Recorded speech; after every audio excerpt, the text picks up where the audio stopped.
ವಿಶೇಷವಾದ ಒಂದು ವ್ಯಕ್ತಿ. ನಮ್ಮ ರಾಮಚಂದ್ರ ಸರ್ ಅವರಿಗೆ, ಅರುಣಾಚಲಂ ರವರಿಗೆ ಬಹಳ ಹತ್ತಿರದವರು ನಾರಾಯಣಗೌಡರು. ಹತ್ತಿರದಿಂದ ನೋಡ್ತಾ ಇದ್ದಾರೆ ಅವರ ಕೆಲಸವನ್ನ.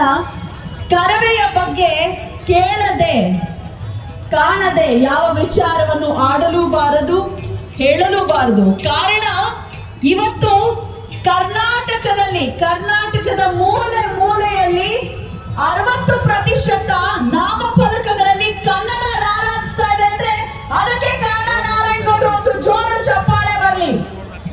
16 ದಿನಗಳ ಜೈಲುವಾಸ ಅನುಭವಿಸಿದ್ರು ಕೂಡ ಲೆಕ್ಕವೆನಿಸದೆ ಮತ್ತೆ ಮುನ್ನುಗ್ತಾ ಇದ್ದಾರೆ. ನೊಂದಿಗೆ ಕರವೆಯನ್ನ ಸ್ಥಾಪಿಸಿದ್ದಾರೆ. ಕರವೆಗೆ 25 ವರ್ಷ ತುಂಬಿದೆ. 60 ಲಕ್ಷಕ್ಕೂ ಹೆಚ್ಚು ಕಾರ್ಯಕರ್ತರು ಇರುವಂತಹ ವಿಶ್ವದಲ್ಲೇ ಅತಿ ಬೃಹತ್ ಸಂಘಟನೆ ಕರ್ನಾಟಕ ರಕ್ಷಣಾ ವೇದಿಕೆಯ ರೂವಾರಿಗಳು ನಾರಾಯಣಗೌಡರನ್ನ ಬರಮಾಡ್ಕೊಳ್ತಾ ಇದ್ದಾರೆ ಎಲ್ಲರನ್ನ ಉದ್ದೇಶಿಸಿ ಮಾತಾಡ್ಲಿಕ್ಕಾಗಿ.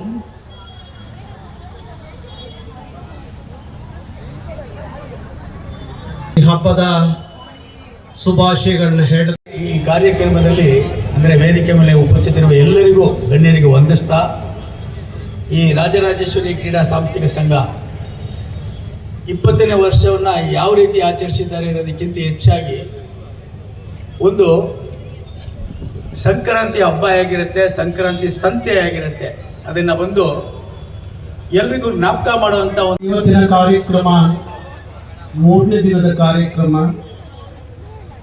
ಅಪ್ಪಟ ಜೀವಂತ ಕಲೆ, ಗಂಡು ಕಲೆ, ಯಕ್ಷಗಾನ ನಡೀತಾ ಇತ್ತು. ನಾವೆಲ್ಲ ಕೂತ್ಕೊಂಡು ನೋಡ್ತಾ ಇತ್ತು. ಬಹುಶಃ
ಡಾಕ್ಟರ್ ಮಂಜುನಾಥ್ ಅವರೇ, ಹಾಗೆ ಮತ್ತೊಬ್ಬರು ನನ್ನ ಆತ್ಮೀಯ ಗೆಳೆಯರು,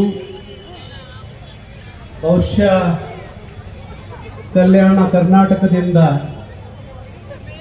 ಆ ಭಾಗದಲ್ಲಿ ಭಾರಿ ಒಳ್ಳೆಯ ಹೆಸರು ವೆಂಕಟಪ್ಪ ನಾಯಕ ಅಂದರೆ ಇನ್ನೊಬ್ಬ. ಇವತ್ತಿನ ವೆಂಕಟಪ್ಪ ನಾಯಕ ಅಂದರೆ ಅದು ಸುರಪುರದ